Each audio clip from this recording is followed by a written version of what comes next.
Hey guys, what's going on? It's Eli back with another review video, and for this one, gonna be reviewing another one of my all-time favorite Disney Pixar films.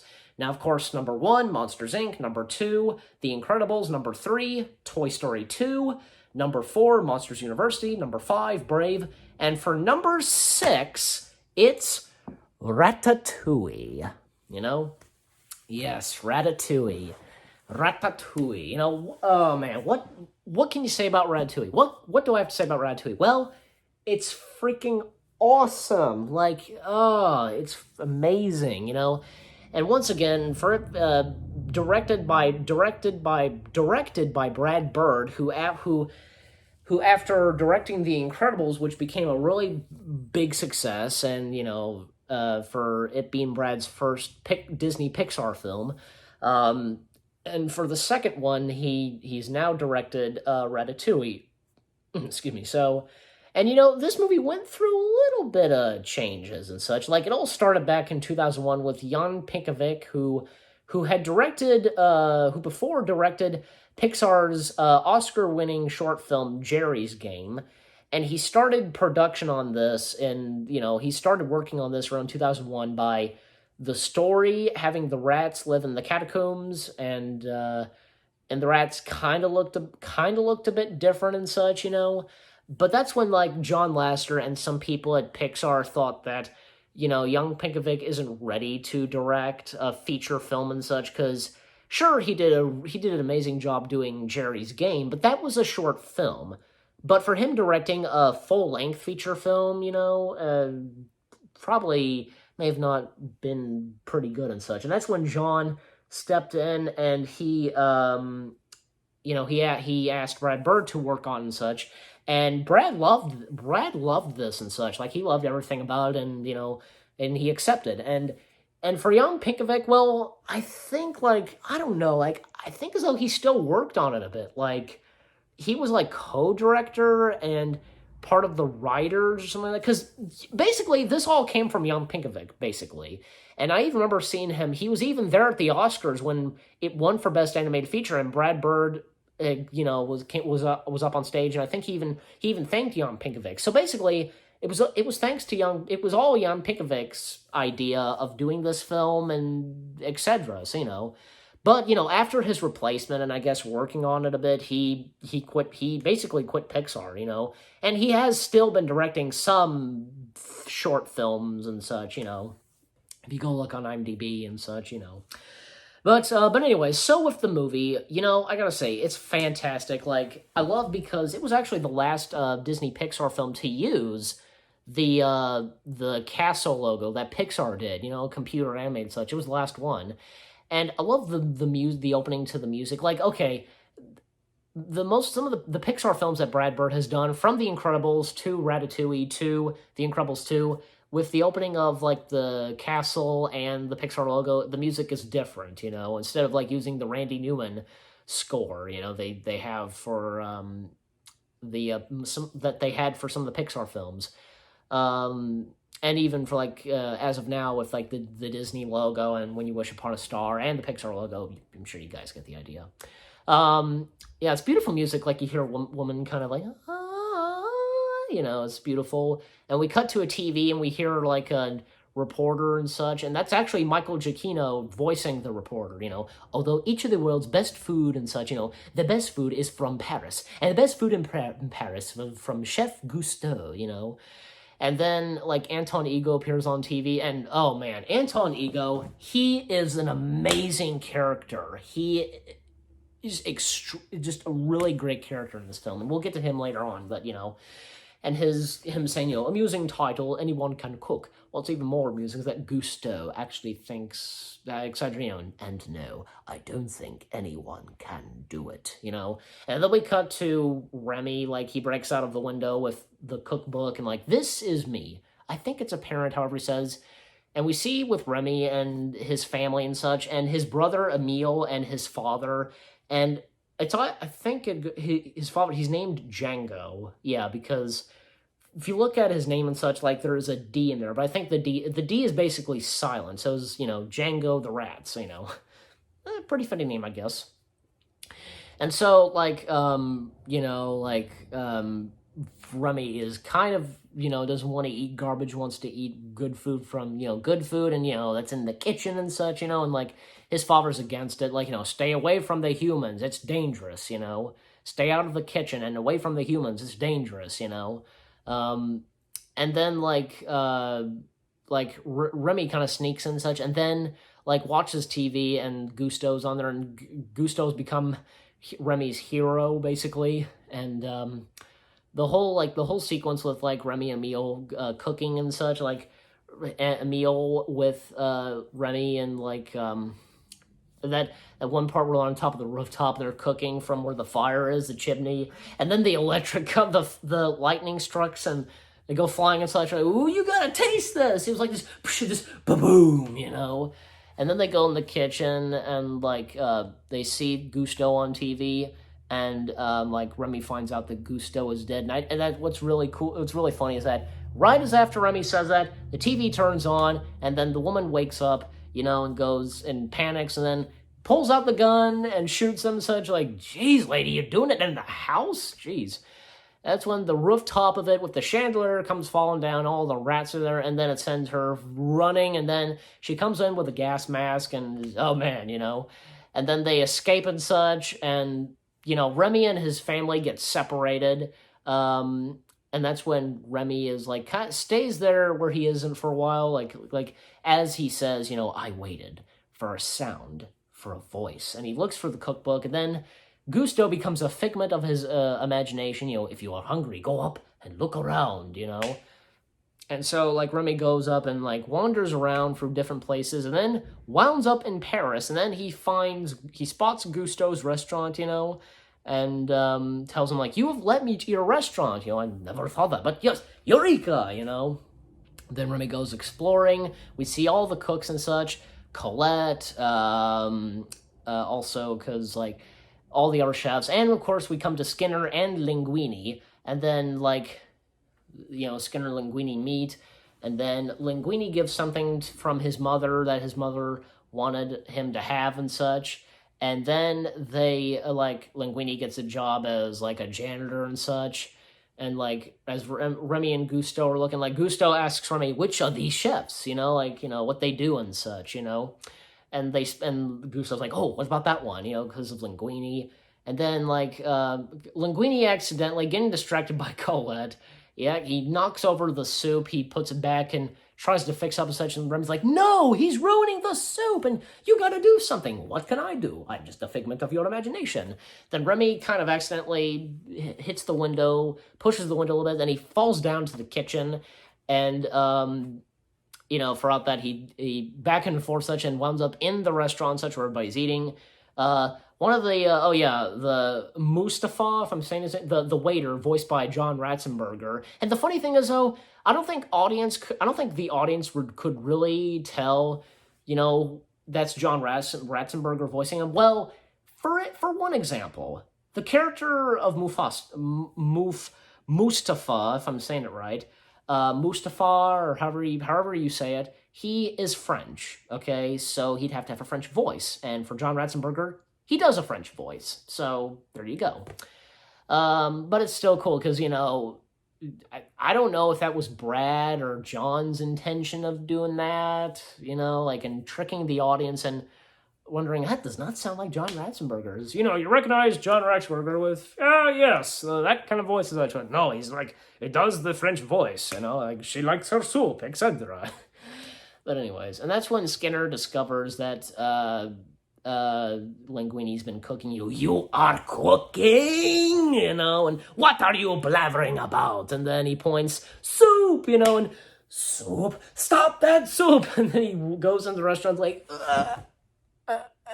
runs back in and, and just, he grabs a ladder and stuff, because he's short, he grabs a ladder, looks for the circle windows, and then, like, Linguini, you are fired! Fired! Fired! And the waiter comes in, Mustafa comes in, she wants to speak to the chef, but goes out and such.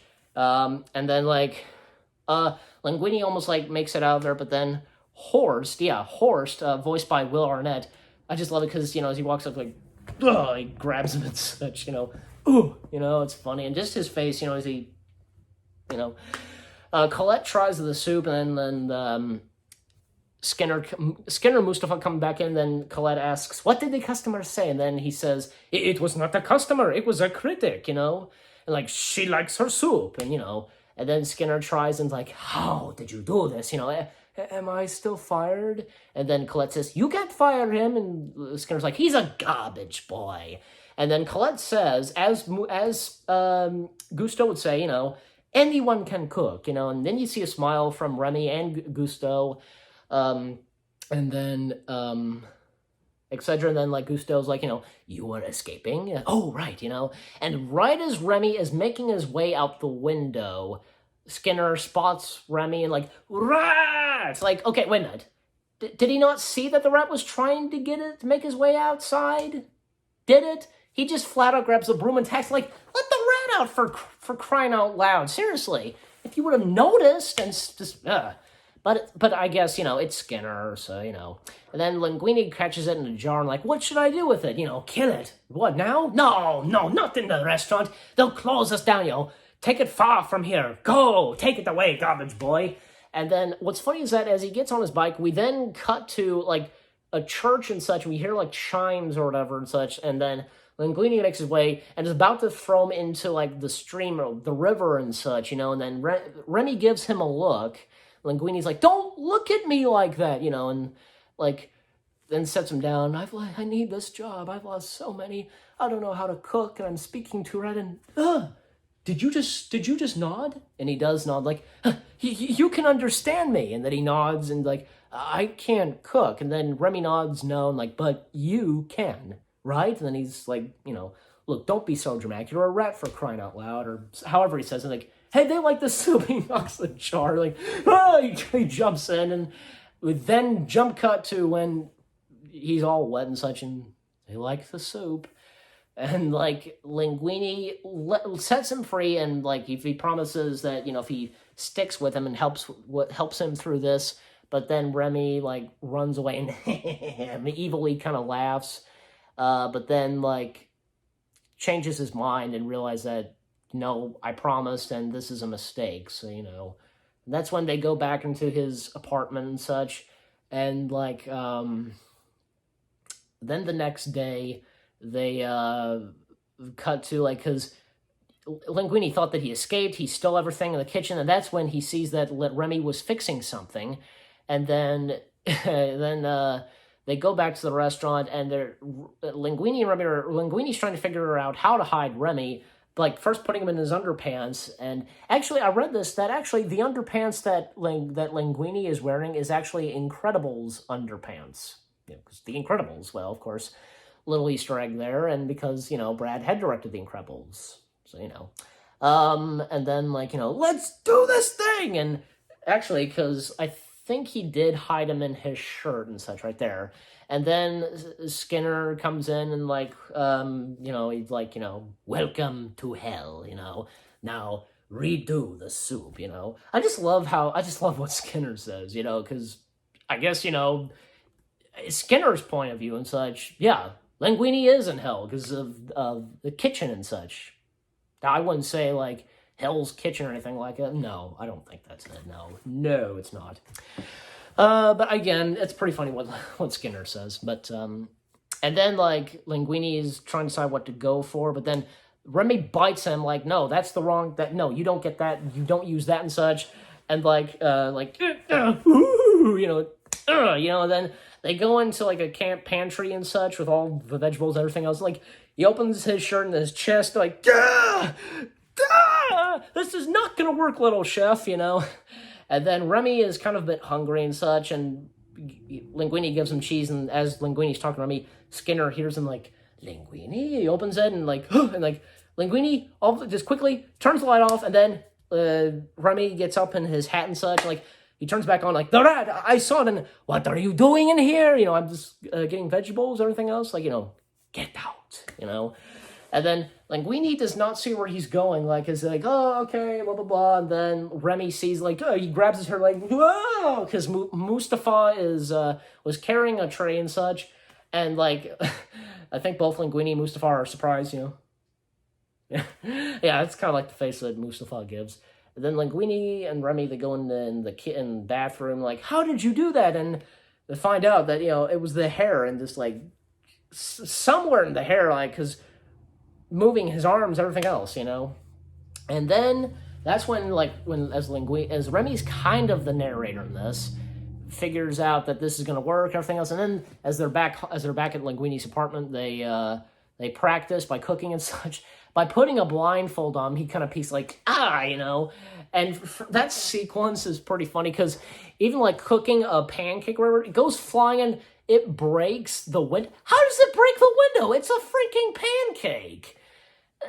That's weird. Like, what's with the windows? Like, that's strange.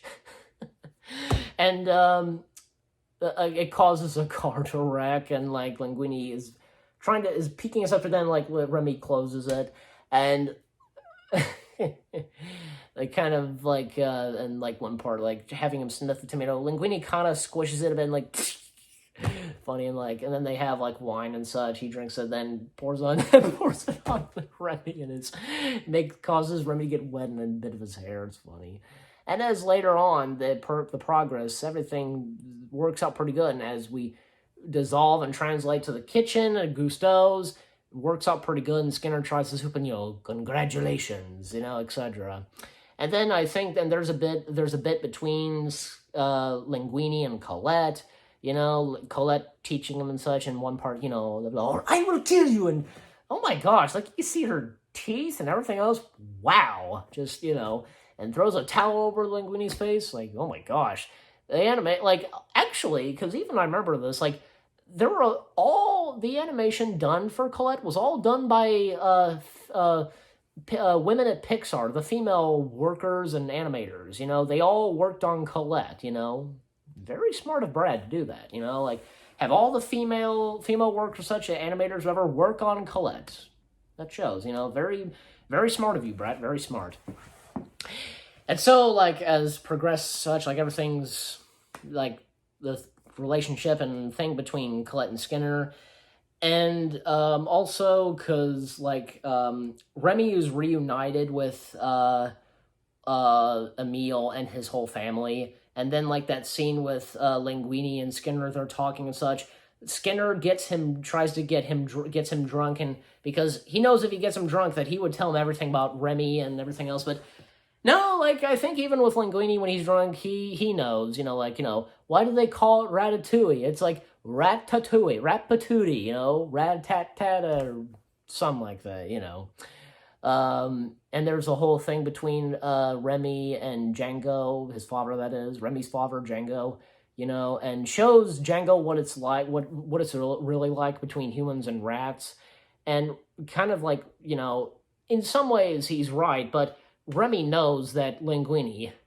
is not like that. Not every person would be like that, and it's true. So, and then Remy return. I love that scene where as he's walking his way to the restaurant, he's like, hey, he does that to a biker. The biker looks and he hits the car and his breadsticks go flying a bit. It's funny. He makes his way back, and Linguini has passed out. He's been asleep, and he because he'd been left by Skinner to take care and clean the kitchen and such till tomorrow. Colette is there. Remy goes and tries to wake up Linguini, but he's not waking up, so he, makes, with the hair and such, he gets him to move and such, and puts on sunglasses, and Colette comes in, and I just love that, because Remy's controlling Linguini's, like, and just, because, like, and then one part like that, ooh, she slaps him. That makes him wake up. Wouldn't that happen? That sure would. And like Colette even says, I wanted you to like me, or however she said, my mistake. Like, Colette, wait, this is not gonna work, little chef. And like, don't ride on your bike and such. And then like Linguini's trying to tell Colette his secret and everything else. And Remy's like, don't do it, and I have a rash. You have a rash? No, like, I a tiny shovel tells me what to do, and he's in here, and like, your brain? No! Oh, it's just so hard, And we see Colette, she's about to pepper spray him, basically, and that's when Linguini's about to reveal, here it goes, and like, Remy's like, no, no, no! He grabs the hair, and then leans over, like, at Colette, and they go for the lips, and they kiss, and then they seem to really like, and that's where they fall in love, just like that, so, and Remy just, like, is in relief, and the camera pans up and such as they kiss, and then we cut to Skinner, yes.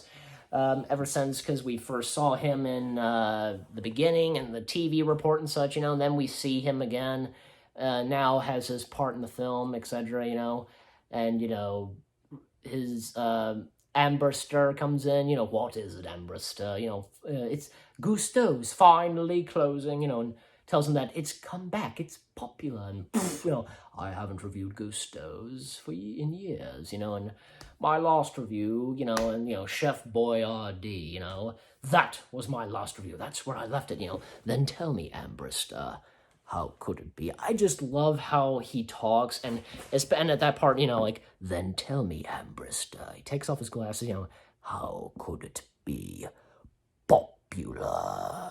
It just, it's so good. I love that. Oh, man. And, actually, because also, one part I forgot to mention, because Skinner did look up the letter and such, or whatever, that Linguini's mother gave to him, and then he contacts his lawyer and, even, like, is not sure about it, and the waiter's trying to figure out and such. And that's when, like, because, like, in what used to be Gusteau's office, Gusteau's chef hat, and then as he looks at it and such, he spots a hair, he has a napkin, holds into it, and then he does something like checks the DNA scans, and the DA, and then, his lawyer ensures him that, the DNA matches, because Gusteau is the father of Linguini. Linguini is the son of Gusteau. So, and one thing about Skinner is that, oh my gosh, because it is shown, because back when Gusteau, because with Gusteau and Skinner, they seemed like good friends and partners, but man, Skinner was for sure not. Even if, because even if Gusteau were still alive, he would have set Skinner straight, because Skinner taking possession of Gusteau's, doing it what he wants, like those cardboard cutouts of like different Gusteau's, like Mexico, one with, I say toothpicker, something like that, those. And just hiding it from the public of the showing that Linguini is the son of Gusteau, which that's wrong. That is plainly wrong. That's evil. That's evil right there, But that's when, like, as we cut to, like, a bit of a montage with Linguini and Colette. Like, as they ride off on the motorcycle, Linguini drops his chef's hat, and, with Remy. Then, later on, like, Remy discovers the deeds, or, like, something, the information and such, that Skinner's been hiding, and realizes that, Linguini is the son of Gusteau. It's like, you have a son? As he's talking to Gusteau, and I have a son? How could you not know? It says on there, and they're like, I'm just a figment of your imagination. And it's true, not the real Gusteau or anything like that. And that whole chase sequence between Remy and Skinner is kind of funny, Even, like, during that, like, as they're on the bridge, the shot of the bridge, you can catch the Pizza Planet truck, like, it's interesting. The Pizza Planet truck is in Paris, Did it travel all the way to Paris, or is there a Pizza Planet in Paris? That's the thing. But again, that's just an Easter egg. That's just a Pixar Easter egg, one of the famous ones, the Pizza Planet truck, or even the Luxo Junior ball, etc., and A113, of course. Oh, even one of the rats, like the big muscly rat, he has a tag for, in his ear that has A113 on it, so, and that's when, like, Skinner returns to the restaurant. He sees that Linguini's in his office, like, get out of my office, like, not your office, as Colette says, and that's when the news have broke of that Linguini is the son of Gusteau, and that's when Skinner is basically screwed now. Booted out and such, and now is like kind of spying and such. And oh yeah, even like Hoster, if I'm saying this right, like he like I remember like even as Colette is talking to Linguini about each of the chefs of what they do and such. Even with Hoster, like there's like a montage like of him talking such, and like he says, "I killed the man with this thumb," and then he does it to Skinner, kind of not kill him, but just kind of kick his butt and such out of there, because like Skinner turns, he's there, and like, and then boom, he goes flying and lands on the ground. It's funny. And that's when Anton Ego comes in and like, you must be Chef Monsieur Linguini, and like, you're slow on the fast laying, and you're thin for someone who likes food, and Ego's like, I don't like food, I love it. If I don't love it, I don't swallow. It's really good right there. Again, this Anton Ego, and for the voice of Anton Ego, Peter O'Toole, if I'm saying his last name right, really gave a great performance to Anton Ego. Just a legendary actor, Peter O'Toole, just gave a really great performance to Anton Ego. And even Anton says, I will return tomorrow night for high expectation. Pray you don't disappoint me. And then, like, Linguini's telling Remy that, that he needs to focus and such. Like, I'm not your puppet anymore, and Remy goes on a bit of a rampage and, like, even tells Emile and the others, like, if you want food, then fine, I'll get you food and such. In fact, tell Dad to bring the whole colony and such, the whole family. And then they arrive, and Linguini returns to the restaurant because, he kind of felt bad for what he said to Remy because, kind of being a little too harsh on him, and he kind of was, and then like, you weren't back at the apartment, and then that's when it's been exposed. Remy's been exposed, his whole family's there. Remy discovers like, I thought you were my friend and such, get out of here, or I'll treat you like how everybody else treats rats. And Remy is in a bit of a down low right now, and just, and that's when later on, like, Linguini's having a bit of a hard time doing this without Remy. Even, like, all the chefs are kind of ganging up on him, we can't, it's like, tell them we're all out, tell them, and he just finally snaps, and he makes his way back to the office. And I just love one of the chefs, and Skinner, at one point, Skinner does capture Remy and holds him in the car, but that's when, like, Django and Emile, they save Remy by pushing one of the bricks or something like that, to crush Skinner's car open the trunk, and Skinner basically deserved that, even with this car, That's when Remy makes his way to the kitchen, and it shows himself to the kitchen crew, and that's when they're all about to kill Remy, and that's when Linguini steps in, stop, don't touch him!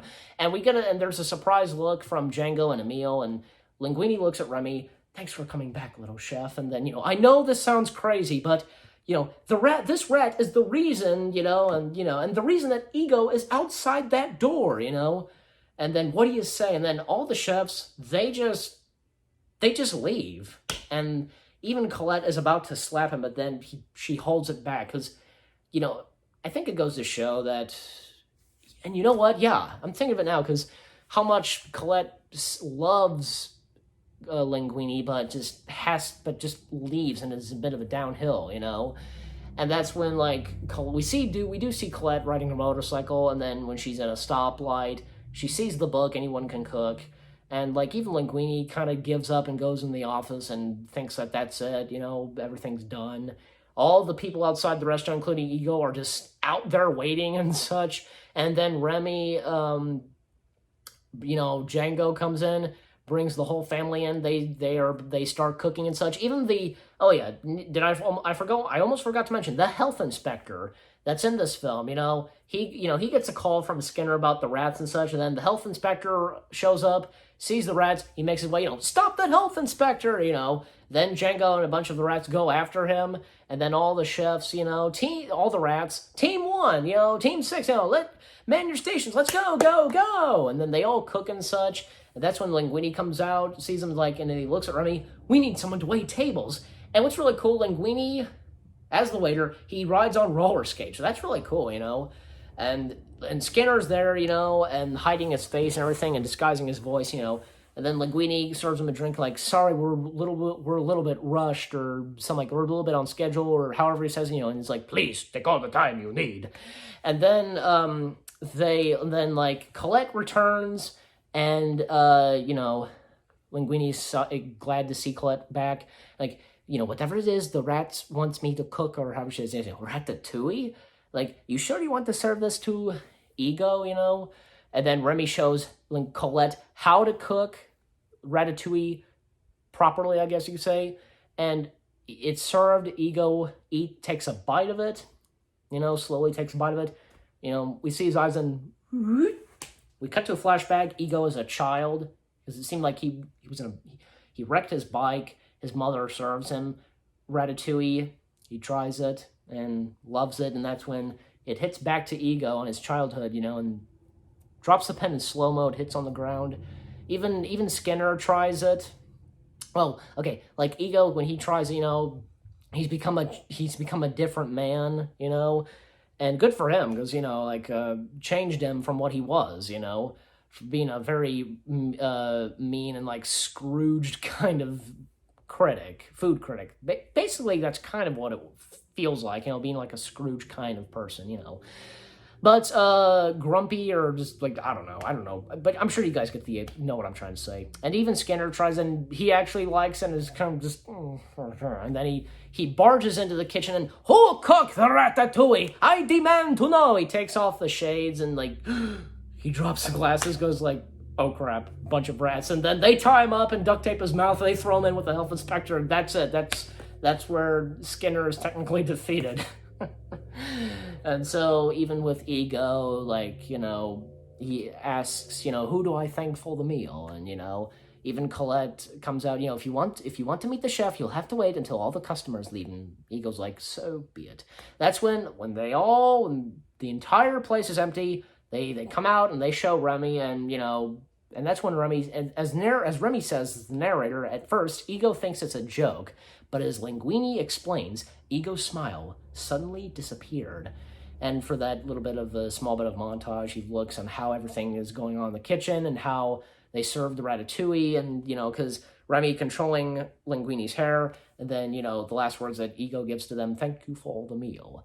And then goes off and then Remy says, the following day, his review appears, and then that whole sequence with Anton Ego's review, it is really amazing. And throughout that, we see Anton Ego, Linguini, Colette, Remy, Emile, and Django, and Remy just decides to just go off and just roam around the streets of Paris. And that's when, they got a great review from Ego, and that's when, later on, even Remy explains that, they had to let Skinner and the health inspector go, and of course they had to close down Gusteau's, and, and of course, they have their own restaurant now, like Remy, Linguini, and Colette, they have their own restaurant now, and Ego is there, he quit his job as a food critic, and, Ego being a very bright and happy person and a nice guy, and just like, what shall be for dessert, or however Linguini says, and Ego says, surprise me, and Remy gives a thumbs up, and the movie, like the camera pans, we see all the characters and such, and then outside, the people waiting in line, and then we see the sign of resemble Chef Remy, and it says Ratatouille. The camera fades to black, and the only thing that's on there is Ratatouille, and boom, the movie ends. It's such a really good ending to that. And of course, the music that's playing during the end of credits, again, by Michael Giacchino, amazing, etc., just amazing, Everything about Ratatouille is fantastic, you name it. It's just so great, It's a really great film. And for it being the second Disney Pixar film directed by Brad Bird, and also this movie the idea of this movie came from Jan Pinkovic, even though that he was replaced by Brad Bird and such, there still give thanks to Jan Pinkovic for making this movie happen, And as I said, I think, he still did work on it a bit, like, being like co-director or something like that, and I think also being credited for the story, everything else, you know. So, you know.